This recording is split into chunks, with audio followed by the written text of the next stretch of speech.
Now, at least two equestrian and polo clubs in St. James and St. Anne have seen major damage from the passage of Hurricane Mellissa, with an upcoming international competition having to be postponed, with the equine community also reeling from the damage caused to farms, workers and animals.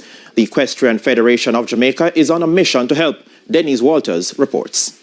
Hurricane Mellissa left devastation, destruction and disruption in her wake across several parishes, and Assistant Secretary and Administrator for the EFJ, Jacqueline Sangster, says her industry wasn't spared. We do have extensive damage at the St. Anne Polo and Equestrian Club, which is located in Draxall. They lost all their stables.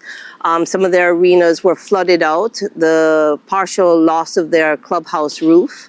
Half Moon Equestrian Stables did sustain some damage, minimal, but loss of trees, damage to the arena. They did lose water, so, obviously the welfare of the horses is a concern. Other equine communities across the island, especially in St. Elizabeth and Trelawney, also sustained damage. Community partners like Shane Chin lose all of his stables. In the racing community, Wyers Falls, where She's a Man-Eater, Atomica, Double Whiskey are housed. They lost everything. They lost their stables. They haven't been able to access from certain parts of that area the horses to assess them. We've had significant and catastrophic damage up in Orange Valley, where we have some of our equestrian and equine community partners.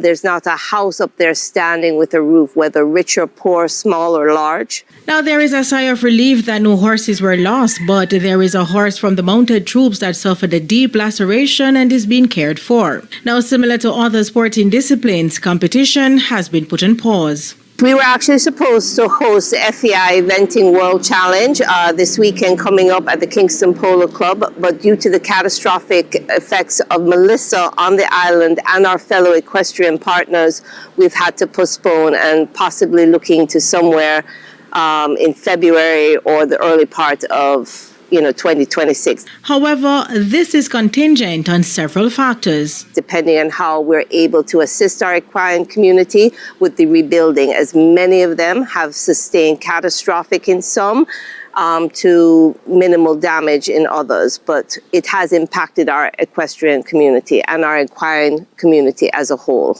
Meanwhile, plans are afoot to start rebuilding and helping the grooms affected. We have started a donation drive for all of the grooms and caregivers, because they are the unsung heroes behind the scenes, that even though many have lost everything that they have, they're still here taking care of the horses, making sure that they're okay. And for those who want to donate, they can go on Jamaican Equestrians on Instagram. We have a post up there about where they can give for the grooms and the caregivers, because honestly, we're doing a big drive for them for food, clothing, air mattresses, any survival items, because like I said, many of them have lost things. They can also go to www.caribbeanequinerelief.org.